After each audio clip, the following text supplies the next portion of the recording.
Welcome back to Finnegan's Farm, welcome back to our YouTube channel, and welcome back to our Workshop Wednesday. My name is Paul, and this is our team. Hi, I'm Sean Keogh, and I'm the apprentice mechanic. Hi, I'm Mick, and I'm the mechanic. Hello, I'm Marco, I love to weld.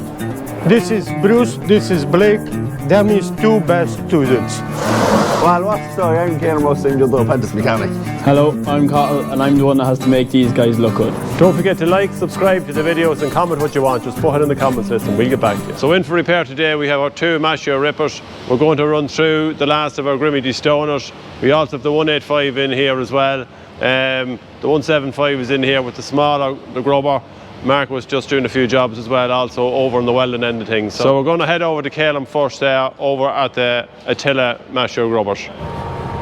So we're just here with the lads. Eamon and Alex have been doing a bit of ripping there with the two Maschio Grubbers there this last few days. So we've two new drivers in today. We have Connor and Stephen, and we're just going to start changing the tips on them here. They'll do, I don't know how many acres they've done, they'll probably have done maybe 150 acres or so. We're going to flip the points on them there before they get too bad. Not a major job of these, so it's not Calum. No, just simple enough. Take one bolt out, hammer it off, flip it. So we just, who's here? We have Connor is here, is just going to put the last bolt in there. So these, a bigger hammer, no? So we're just going to turn them around like that, and that's the way they were originally. But if we get too much wear on them,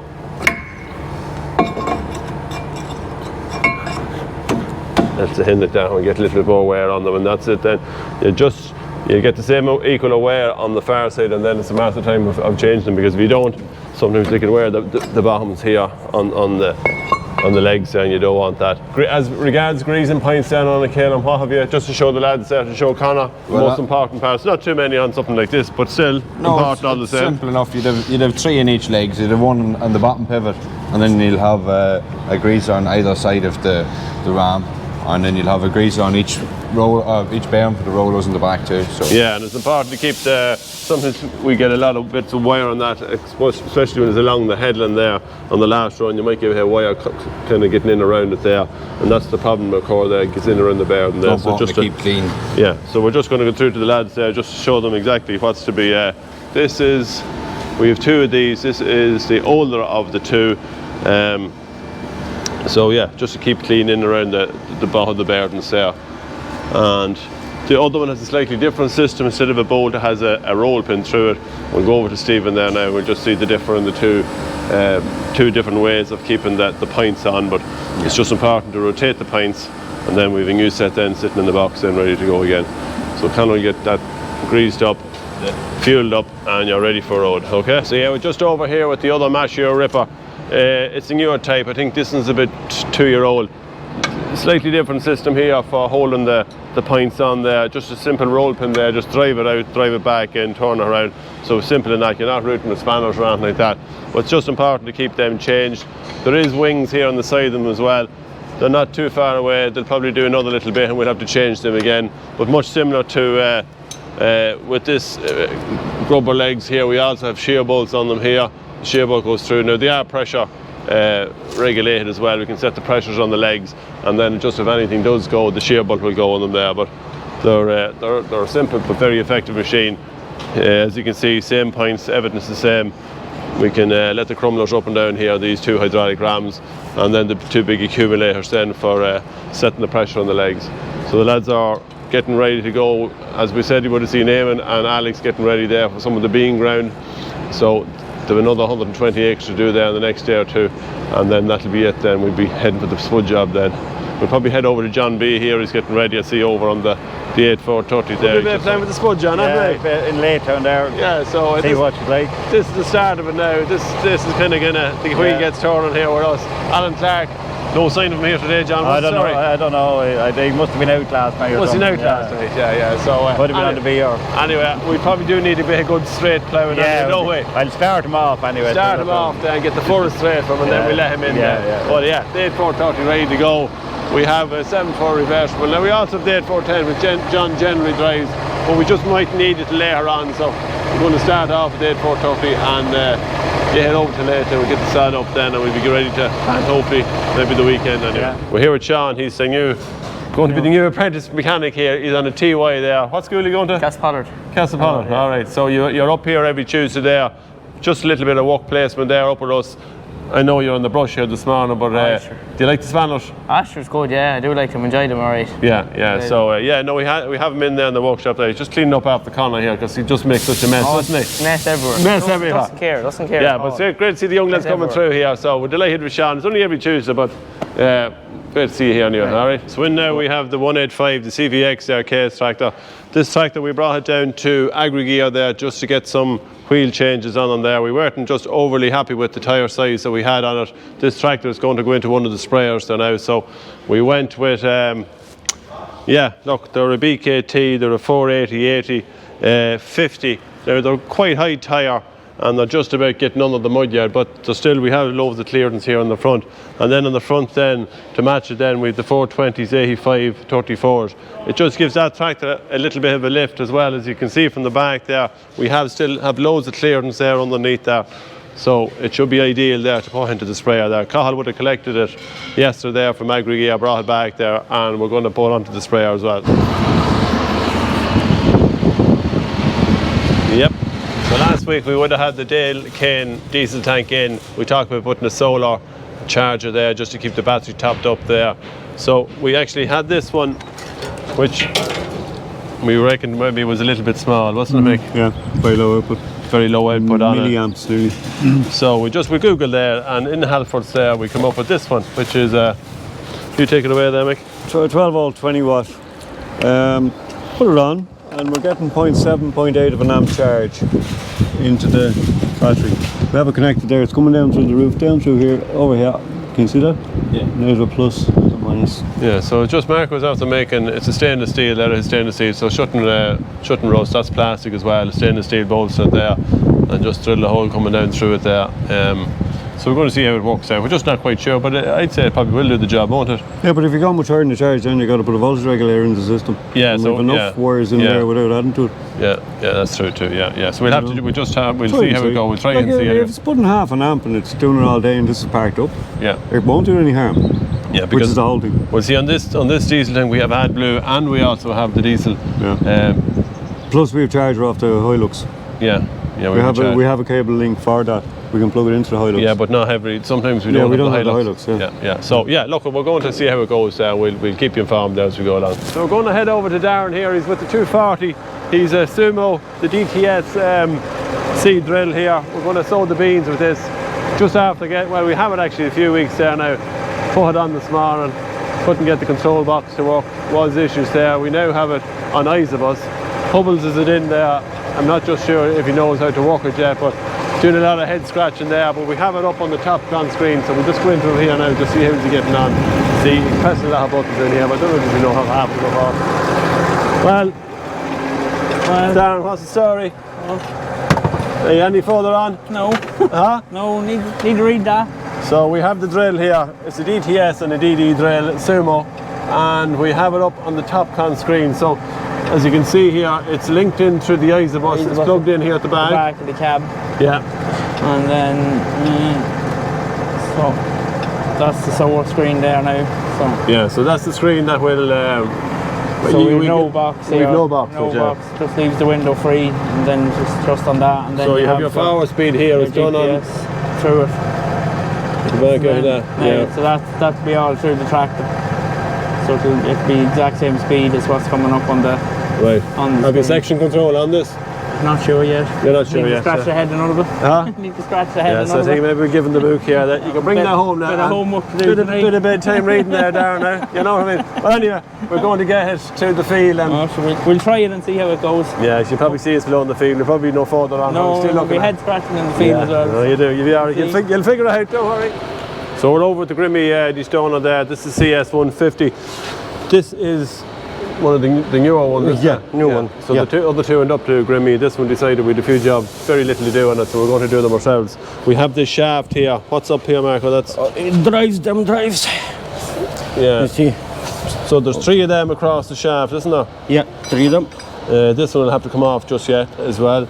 But as you can see here, they're well shod. Now there is still only an idler roller, so Yeah, no, yeah. But look, we said we'd change them there. We're afraid that maybe they might break off, and maybe then the web is running on the steel, could catch the bar, and then that'll then bigger problem. anyway. So we just said here, just take them off here now. It's simple to do it here now. Yeah, and be in the field. In the field, yeah. We just don't want to be in the field. We also have a sensor on there on the back, which tells us when the back door is shut. Now the purpose of a boulder box, as you can see it on it here, that if we have any of the heavier stones will travel across on these rakes here and they'll come into the box. Now you can empty this box then at the headland every run or every second run, depending on how stony the field is. But if we've big large boulders, rather than going down and back into the alleyway, we'll come back down and go into this box. And inside in the cab then, it'll tell us then when the box is actually shut.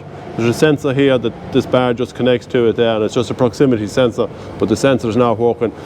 The box doesn't recognise it on the control box that the actual boulder box is shut. So we're going to just change that, and just for the operator and the driver. So if that's open and you're going down the field, all the stones will come across back down onto your beds. We just don't need that, so we're going to change that as well.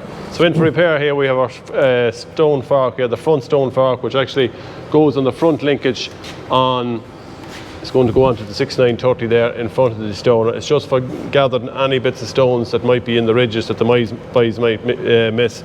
As you can see, little few bent tines in it here, so they'll have to be replaced.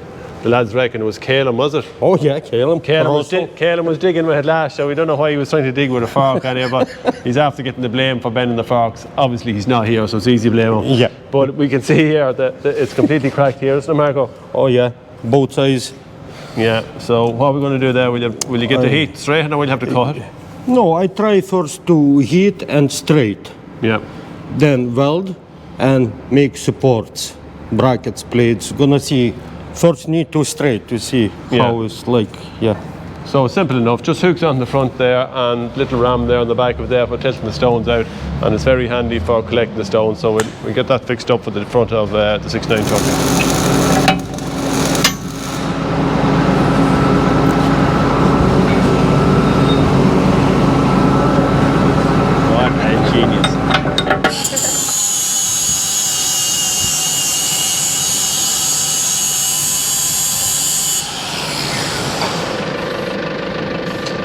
Michelangelo. So just here with this a Fitosa Grubber that we use there on the headlands there when we're sowing the beans. It's just a little bit less evasive than the big rippers. We just need about a set of points in it here. These now, they're not worn, but I just want to get a spare set for them. Now I think Fitosa is actually a Spanish machine. We would have bought it a number of years back, but we're getting hard to get points for it. Now they tell me that a Lemkin point will do the same. So just need to get a set of points there just to have them there for when they wear down. Just don't want them wear down too much. Very simple spring-loaded grubber there. Very handy for a tractor maybe in around the 150-60 horsepower. You don't need massive horsepower just to pull this. And we'll just give the headlands a run there before we sow the beans on it there. So that's just want to get ready for that reason only. So we're just hooking up the Fitosa Grubber here onto the tractor. Just want to measure the width of the arm. Says about 35 inches coming across. We can adjust them here by taking out this it's rubbing up against the sway block here, so we have a little packers in here that we can take out. I just did measure it there, and it was 38 there, so we're going to take out, we've this side done there, just take out one of the shims and replace it in this side, and we just get the air going and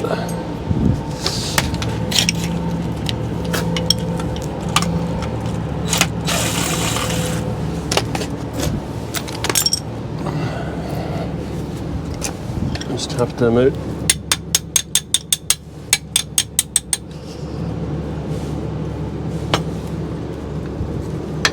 Haven't been out in a while, obviously. You can see that. So I'm just going to take two spacers out and put them back in like so. That's just the wear plate then for rubbing up against that there. And we put these two spacers on this side, so we still have them then with the tractor, because some of the implements can be wider. Let's put the nut on them there. See another nut cahill somewhere? Oh, yeah. Oh yeah, that's the one that was hiding.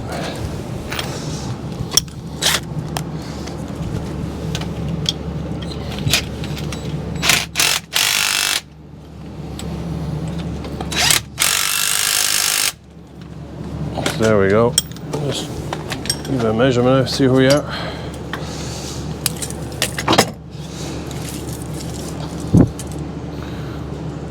Yeah, 34.5, so that's probably as close as we're going to get. It'll be a small little plane, but you'll want a little bit anyway. Hook it up there now.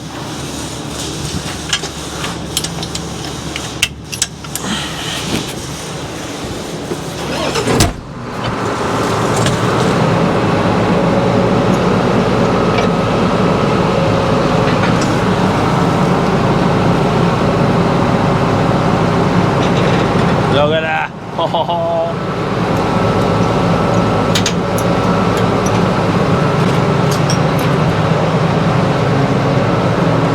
I need top link.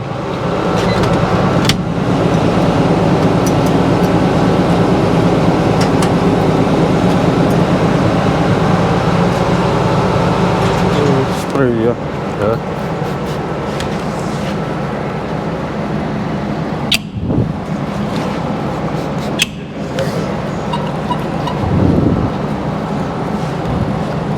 Just now come on the last bit there.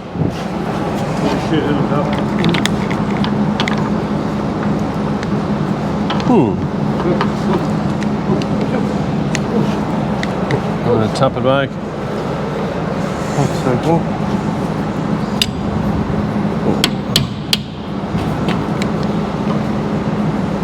Here is my punch.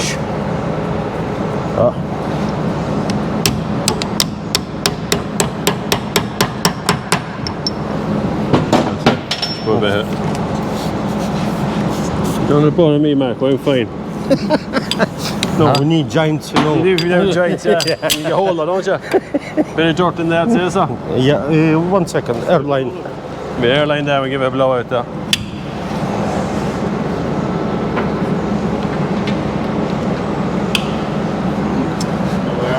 I've no air on.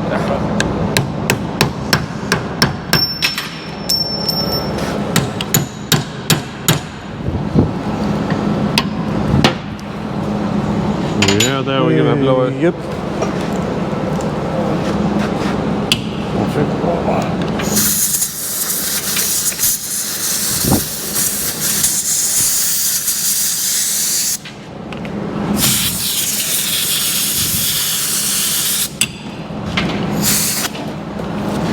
Just a little bit spray.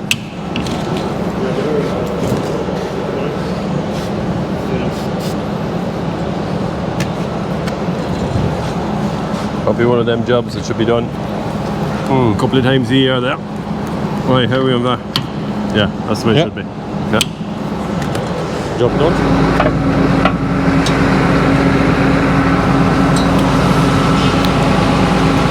Top link is on.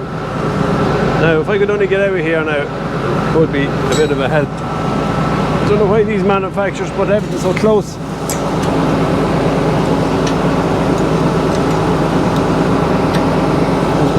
Zip in there. Right in the back. Might get a linchpin for that cahill now instead of that heart up there.